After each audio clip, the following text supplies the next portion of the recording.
akademisi paham, setiap pertumbuhan pasti diikuti dengan kerusakan. Hmm. Itu pasti. Kalau nggak mau rusak ya jangan bertumbuh kayak Bertumbuh. gitu kan. Terkait reklamasi yang Hmm. dilakukan di KIK, terkait apa bukit yang dikeruk di Kalimantan Hmm. Selatan, dan dampaknya secara ekonomi di Kendal itu kalau Pak Rizky melihat apakah equal nggak ya, seimbang nggak itu? Nah itu tadi. Em, Berbicara mengenai KIK, pertanyaannya sebenarnya sesuatu yang dikorbankan itu harus selaras sama yang diperoleh. Biasanya begitu ya. Konsepnya apakah jadi equil itu selalu dilekatkan pada apa yang dikorbankan harus sesuai dengan apa yang diperoleh. Jadi Iya, ada trade off. Nah, itu equil ketemu di situ ya. Bahkan titik equilibrium pun iya, begitu kan. titik Titik keseimbangannya. keseimbangan ya kan. Nah, jadi pertanyaannya akan kita coba kembalikan nih. Dikorbankan kan ini Kaliwungu Selatan dan wilayah-wilayah lain mungkin. Kaliwungu Selatan jelas punya Kabupaten Kendal kan. Wilayah-wilayah yang punya tanah juga di Kabupaten Kendal. Direklamasi nih ke KIK. Pertanyaan saya adalah kembali nggak sejumlah yang lebih daripada itu ke KIK?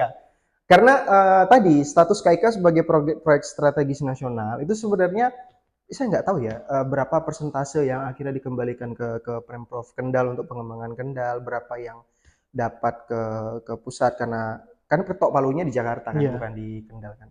Jakarta menunjuk persetujuan dengan gubernur setempat, cari bupatinya, lobby dan sejadi ketok palu, oke, bangun kalau gitu kan iya, biasanya. Nah, iya. pertanyaannya rakyat dilibatkan nggak? Tentu saja tidak dalam hal seperti itu. Mungkin ada aktivis yang ikut masuk segalanya, serikat buruh dan seterusnya, tapi mungkin secara umum mungkin tidak. Nah, kalau seandainya bisa diukur bahwa tingkat tadi kerugian atau kerusakan itu sebanding sama apa yang diperoleh Kabupaten Kendal, nah mungkin terjawab equilnya. Iya. Tapi kalau memang tidak bisa diprediksi atau bahkan justru yang bisa diprediksi kerusakannya dibanding kebermanfaatannya, maka tingkat equilnya itu sulit dijelaskan. Itu sih. Oke, kita balik lagi ke tema penelitian atau jurnal-jurnal ilmiah yang pernah dibuat.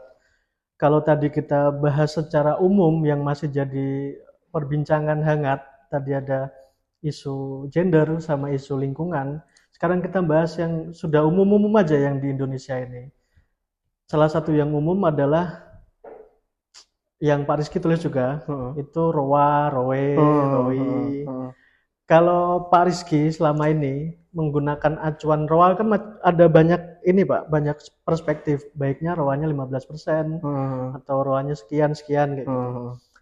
Selama ini yang menjadi acuan Pak Rizky, baik itu dalam pengajaran maupun maupun dalam penelitian, Hmm. itu pakai pendapatnya siapa Pak? Kan bisa ada dari Edwardus Nandelilin misalnya Pak Hmm. Edwardus, dan yang umum itu sih sebenarnya. Kalau di Hmm. penelitian itu yang umum Prof. Sugiono sama Iya Prof. sih. Imam Ghazali. Kalau Pak Rizky melihat mengajarkan itu di kelas dan penelitiannya, Hmm. rasio-rasio keuangan itu, Pak Rizky mazhabnya ke siapa? Atau kiblatnya ini nganut siapa? Oh iya, untuk rasio keuangan sebenarnya saya nggak pernah ngajar ya. Jadi kalau manajemen keuangan ya berarti ya. Iya, Nah, manajemen keuangan itu saya belum pernah mengajar manajemen keuangan malah Pak Gilang. Itu Bu Arum yang sering ngajar tuh iya, manajemen iya. keuangan, investasi dan portofolio. Kalau dalam bidang pengajaran, tentu kita punya buku rujukan ya, khusus ya Iya. masalah rasio-rasio keuangan. Kalau tadi dikaitkan ke riset, maka biasanya ya saya tidak terpatok sih dengan apa berapa persen ROA yang dianggap baik dan seterusnya. Karena kalau dari riset kita kan perspektifnya perspektif ini ya, causal effect ya. Iya. Nah, si X berpengaruh ke si Y. Kita tidak mengevaluasi berapa Y yang dianggap minimum bisa dicapai seperti itu. Nah, jadi terus begini, saya juga konsentrasinya kan akuntansi manajemen. Oke. Akuntansi manajemen. Justru Pak Gilang, mungkin saya akan lebih bisa berargumen itu ketika memilih ROA, ROI, NPV atau EVA. Nah, mungkin saya bisa berargumen di situ. Tapi kalau untuk sisi mengajar manajemen keuangan, saya belum pernah mengajar sih sebenarnya. Kalau beberapa risetnya Pak Rizky itu juga kan mengangkat ROA sebagai variabel independen. Iya, variabel independen. Profitabilitas. Iya. Iya, profitabilitas. ROA yang baik berapa persen, Pak? ROA yang baik berapa persen? Return yang didapat dibandingkan dengan asetnya kan kayak gitu. Iya, dibanding dengan asetnya ya. Em, Jawabannya tergantung sektor industrinya, Pak Gilang. Oke. Jadi, kalau pada sektor industri dengan nilai aset yang besar, em, challenge untuk mendapatkan ROA yang besar seperti perusahaan manufaktur ya, itu kan besar sekali ROA-nya. Asetnya, karena dia menggunakan nilai aset tetap bahkan atau aset tidak tetap, aset tetap yang berwujud. Nah, lebih besar daripada aset lancarnya. Maka kalau seluruh aset tetap ini digunakan sebagai bagian dari operasional bisnis dengan biaya yang besar, harusnya kan selaras nih dengan profit yang dia dapatkan. Maka ketika dibandingkan, oh ya, sebelum sana, ROA sendiri juga rujukannya dalam perhitungan beda-beda. Ada yang pakai net after tax. Nah, ada yang hanya sebelum interest sama tax kalau nggak salah. Apa ya? Laba setelah beban penjualan dan administrasi itu loh. Sebelum betul-betul dieksekusi pada interest and tax. Ada yang benar-benar net sampai ke bawah. Nah, kalau perspektif saya, kalau kita pakai versi yang net, ya, di mana kita punya nilai pajak itu di Indonesia 22 sampai 25%, maka mungkin 15 sampai 20% itu udah bagus banget sih. Menurut saya untuk perusahaan manufaktur ya. Untuk perusahaan manufaktur ya. Dengan nilai aset tetap yang besar. Tapi kalau perusahaan investasi, keuangan, bank asuransi dan seterusnya, harusnya bisa lebih besar. Karena nilai aset tetap mereka kecil dan mereka perputaran cash dan perputaran ini ya mendapatkan perolehan profit. Karena begini, teman-teman juga perlu tahu, penjualan atau pendapatan itu tidak selamanya selaras dengan cash. Kenapa? Karena pendapatan dan penjualan itu bisa dieksekusi dengan piutang ataupun kas. Jadi kalau dieksekusi tunai berarti kas dia catat di debit, kalau dia dijual secara kredit dia catat piutang di debit kan gitu. Jadi kalau endingnya nanti adalah profit, di dalam profit itu ada komposisi cash plus komposisi piutang di dalam itu. Nah, untuk perusahaan jasa keuangan ataupun perusahaan bank kayak gitu, mudah sekali dia mendapatkan eksekusi penjualan pendapatan. Piutang dia banyak sekali Pak Gilang.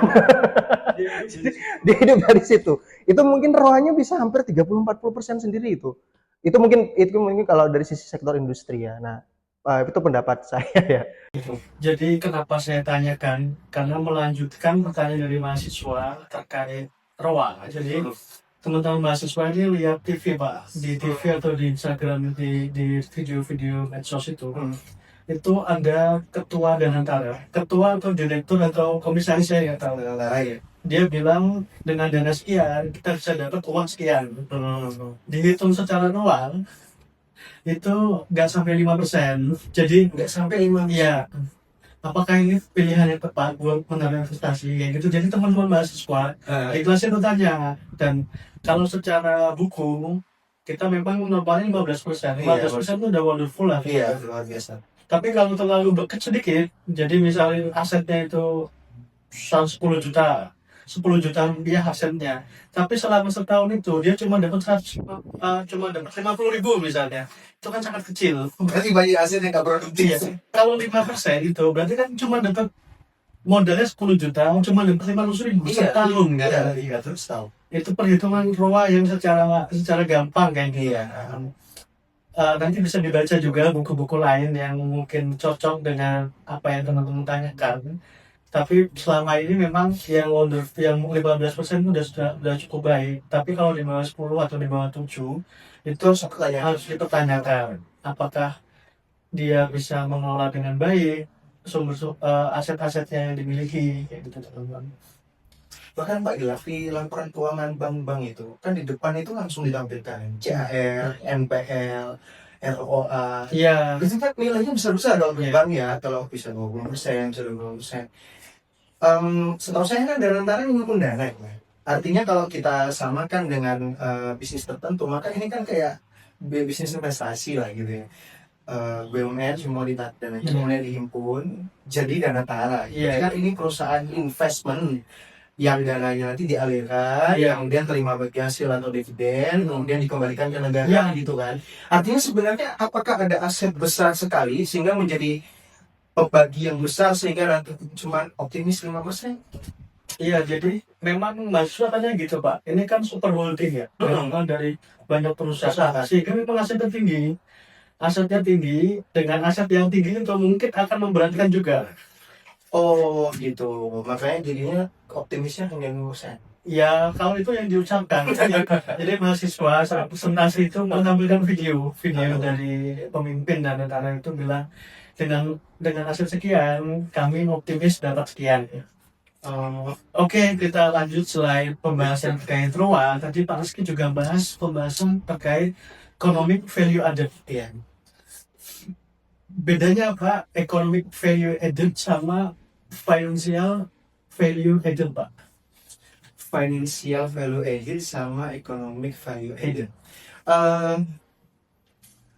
Kalau yang saya tahu biasanya di keputusan investasi modal itu economic value added itu kalau secara perhitungan ya berarti nggak apa-apa ya, kita bisa sedikit rumusnya ini.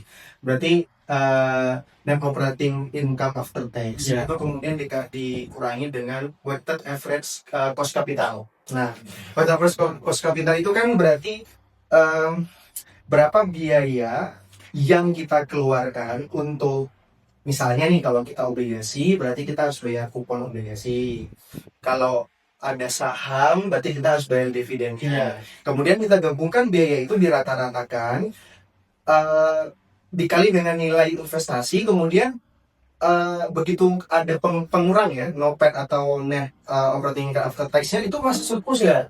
Nah, kalau hasilnya positif berarti FI-nya positif gitu kan. Kalau hasilnya negatif berarti FI-nya negatif. Nah, itu dari sisi nilai tambah ekonomis ya.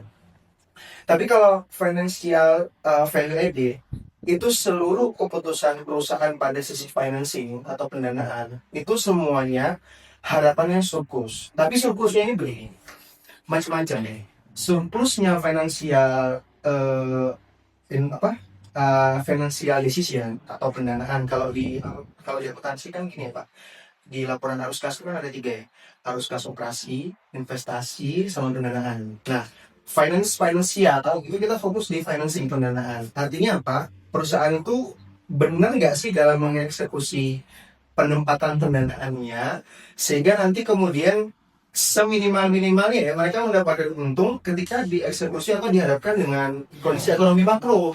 Ekonomi makro ini juga macam-macam kan, ada inflasi lah, ada apa lagi, kebijakan suku bunga lah, apa lagi, macam-macam. Jadi kalau dia ternyata lebih tinggi daripada biaya eksternal yang dikontrol ini, maka harusnya berarti financial decision-nya benar. Ya, kayak gitu. Oke, jadi kita masuk ke pertanyaan inti. Pertanyaan Gomo namanya. Terkait masih seputar penelitian yang dibuat Pak Rizky. Pak Rizky di sekolah penelitian yang dikutip paling banyak itu terkait koneksi politik. Oke. Gimana Pak Rizky? Oke.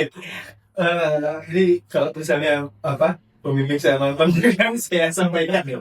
Jadi waktu itu sebenarnya penelitian itu dari tesis panggilan, tesis S2. Jadi saya tanya ke promotor saya, ada nih kasus seperti ini, fenomena seperti ini. Ali Mukhtar Ngabalin di 2018 sebagai komisaris dari PT Angkasa Pura, seterusnya kan BUMN ya, Angkasa Pura 2. Angkasa Pura 2 itu kalau nggak salah yang ngurusi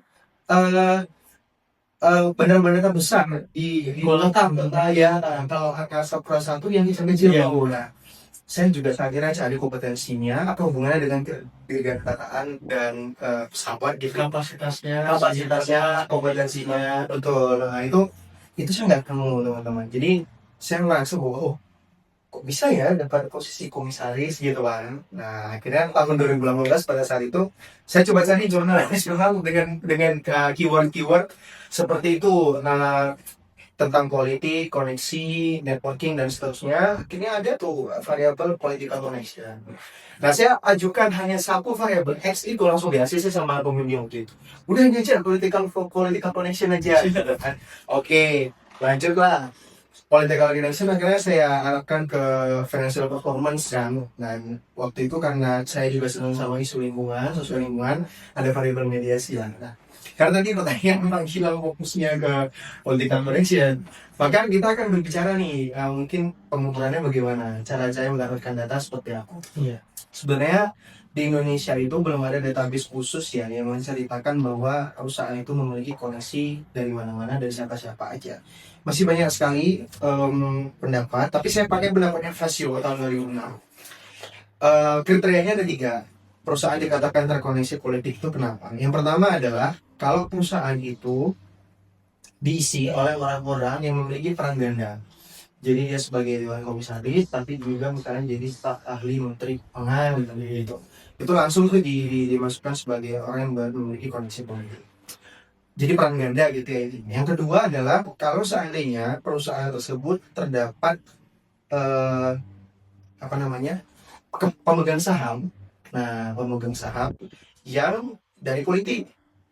Oke. Nah, gitu. Misalnya kepemilikan saham sekian persen, tapi itu ternyata pengukurannya Fasio itu nggak muncul lah di annual report. Potong Mbak Rizky.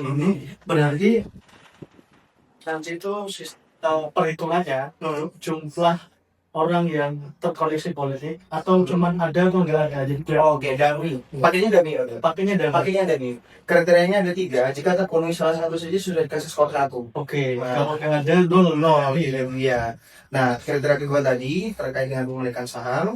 Yang terakhir, kalau seandainya orang di perusahaan itu, misalnya di awal report 2016, dia orang yang hanya direktur aja. Tapi 3 tahun kemudian, dia jadi ketua pemenangan calon wakil presiden.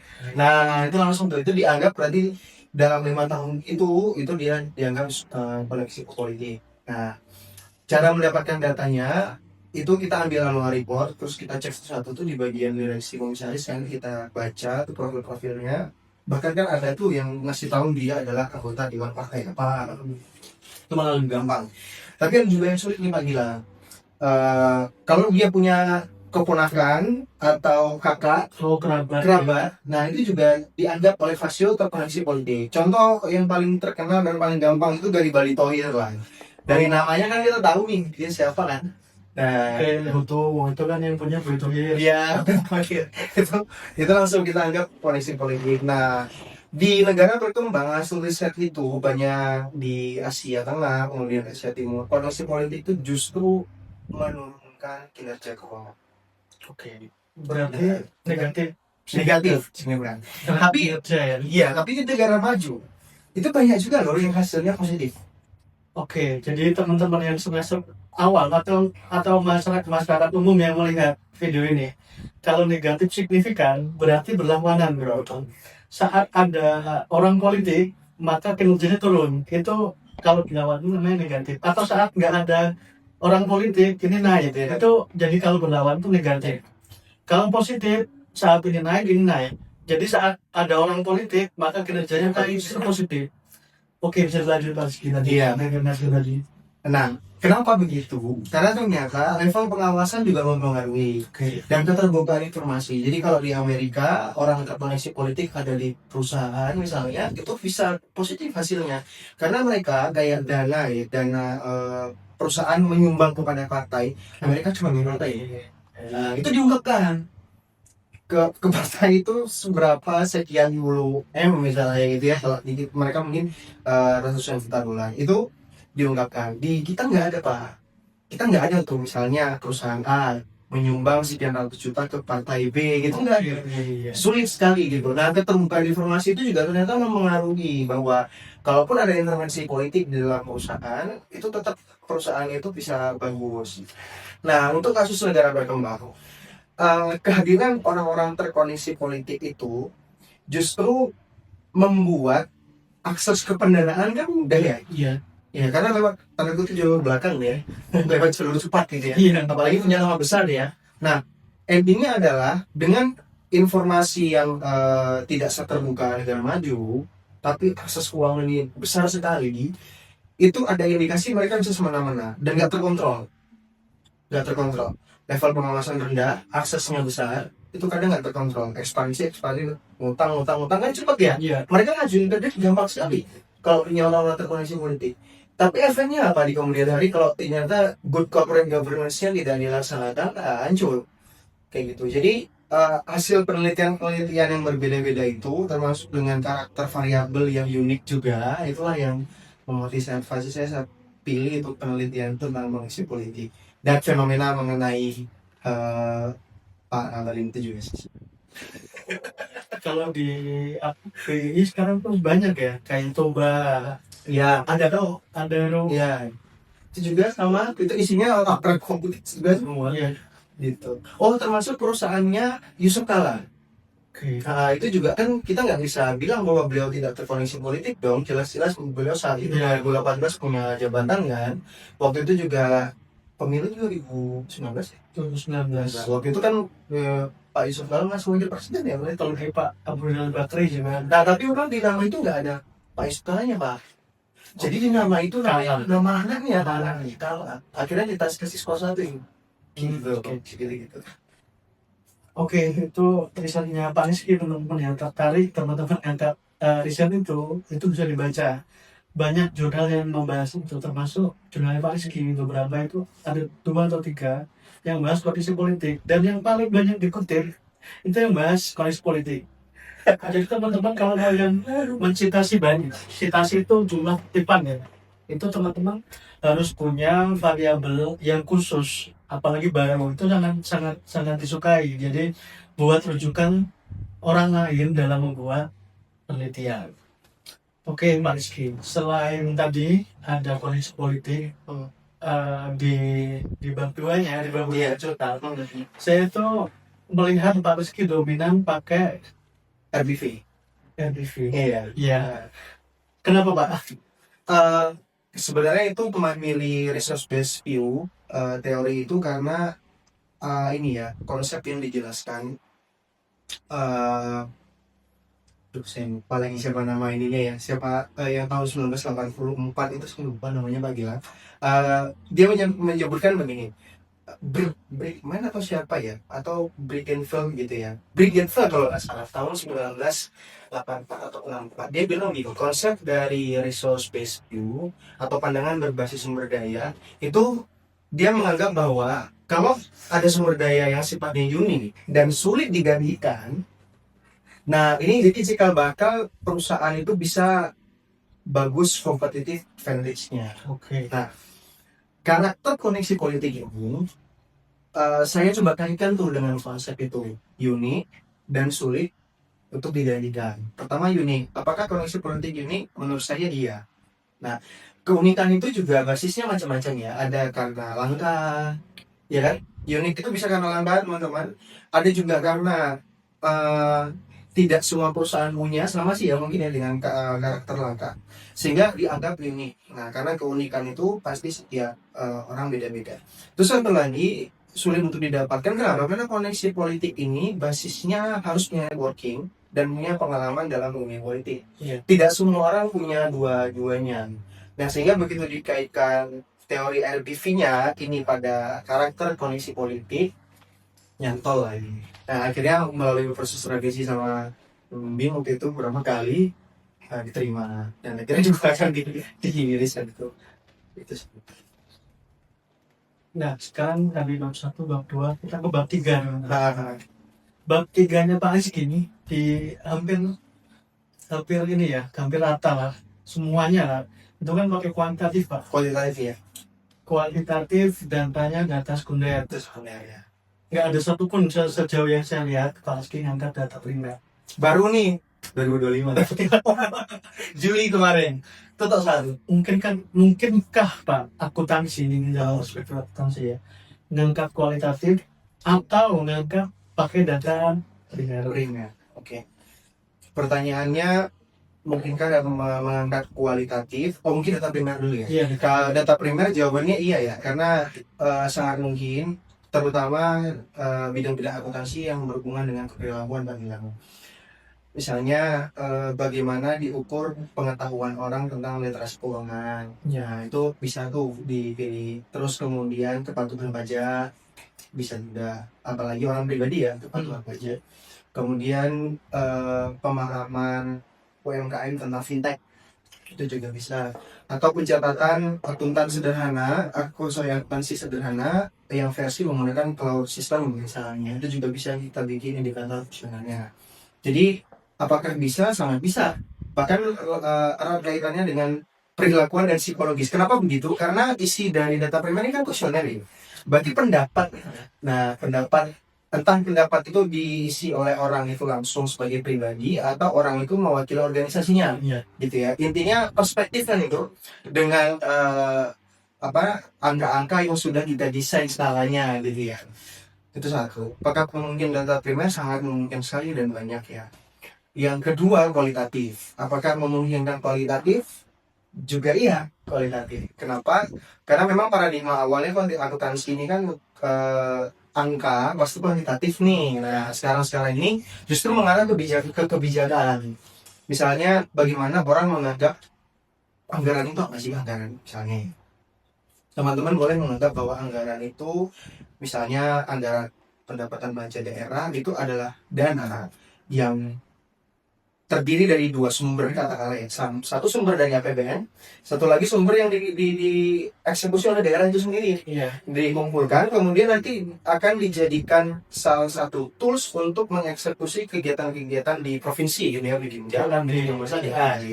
Benar, pendapatan asli daerah dan seterusnya dikumpulkan di sana. Itu perspektifnya yang umum, kira-kira. Tapi ada juga orang-orang yang menganggap bahwa anggaran itu bukan itu. Anggaran itu adalah angka-angka politis sesuai dengan dukungan-dukungannya. Nah, jadi ada kapital juga baru. Anggaran itu ada yang menganggapnya konsep anggaran enggak gitu. Konsep anggaran itu sebenarnya siapa yang paling banyak dukung, yang paling banyak dapat. Contohnya misalnya di suatu daerah mendukung Bupati A, daerah ini sampai 90%. Kebanyakan kasusnya adalah daerah tersebut biasanya mendapatkan pembangunan lebih banyak di antara yang daerah yang lain. Apalagi kalau ada daerah yang mungkin bupati yang menang cuma 10% suara, 20% suara, itu nanti seringnya ya, ini perspektif orang kan, itu merasa bahwa mereka merasa tertinggal pembangunannya kayak gitu. Jadi apakah ada ilmu akuntansi yang akan langsung membahas bahwa perspektif anggaran berbeda? Ada. Ya pendekatannya nanti kualitatif. Nggak bisa dong kita pakai pendekatan kuantitatif, teori nggak adanya ya kan, semuanya tahu perspektif individu lah, harus berbasis wawancara juga lah. Sama akuntansi tuyul, mungkin ada teman-teman yang pernah dengar akuntansi tuyul. Nah itu sulit sekali tuh kalau nggak dieksekusi secara kualitatif. Kenapa? Karena di Erlangga waktu itu promotornya bilang kenapa dia boleh anak mahasiswa itu meneliti tentang akuntansi tuyul, karena dia bilang selama ini aset itu kan depresiasi ya Pak bilang ya. Jadi aset itu kalau punya aset tetap, aset berwujud itu terdepresiasi ini. Tapi tuyul ini semakin lama umurnya, dia nilainya semakin tinggi. 1000 tahun nanti orang menganggap nilainya ratusan juta, sekian ratus. Nanti begitu 2000 tahun, 3000 tahun. Nah pertanyaannya, siapa yang bisa menjadi narasumber ini? Berarti orang-orang yang mengaku pelihara tuyul kan. Terus dia bilang bahwa, oh ini saya punya umur yang 5000 tahun. Kalau mau beli 1M ini harga tuyulnya, bayangkan. Dan banyak yang mengakui bahwa mereka punya dan mereka melakukan transaksi. Sehingga akhirnya jadilah skripsi akuntansi tuyul itu. Itu pembimbingnya profesor itu di Erlangga. Oke, gitu teman-teman. Jadi akuntansi ataupun keuangan itu bisa pakai data primer. Termasuk misalnya teman-teman mau cari kecintaan orang terhadap uang, terhadap perilaku bayar pajak misalnya, itu juga bisa. Pertanyaan terakhir Pak Rizky, ini bukan pertanyaan sih, semacam apa ya? Semacam kita bikin kerangka terbalik lah. Kalau saya minta Pak Rizky cari X atau variabel independen satu Pak Rizky milih apa? Satu Ya, satu aja. Saya pilih koneksi militer. Oke. Iya, kan kembali nih, biasanya kan dia dulu baru X kan. Iya. Kalau koneksi militer sebagai independen, independennya apa Pak Rizky? Independennya akuntansi lingkungan Pak. Saya pengen lihat bagaimana orang-orang yang perusahaan ya yang memiliki anggota militer, polisi, tentara, XX itu. Karena kan boleh menjabat setelah pensiun ya. Iya. Nah, mereka peduli nggak dengan sosial? Pilih satu teori Pak, yang dipakai, yang Pak Haji kenal lah. Satu teori aja. Mungkin yang belum pernah saya teliti, namanya political power. Jadi political power itu saya terinspirasi juga dari salah satu dosen rekan ya tentang political power. Nah, kalau diarahkan dengan variabel X ini kayaknya cocok sekali nih Pak Jun. Karena tidak mungkin orang yang tidak di militer, yang di militer tidak punya power. Karena kalau dia udah mengisi posisi komisaris dan direktur, itu minimal ada pangkat. Iya. Itu sih. Itu kayaknya saya pilih. Itu makasih Pak Haji hari ini sama-samanya. Itu teman-teman obrolan kita hari ini episode pertama. Kalau ada teman-teman mahasiswa atau teman-teman umum yang melihat mau request misalnya mata kuliah apa kewirausahaan atau mata kuliah etika bisnis dan lain sebagainya atau milih konsentrasi atau mau ngangkat isu terkait penelitian bisa request di kolom komentar teman-teman dan juga bisa request dosennya siapa yang mau kita jadikan narasumber di episode kedua gitu aja sampai ketemu lagi di episode kedua.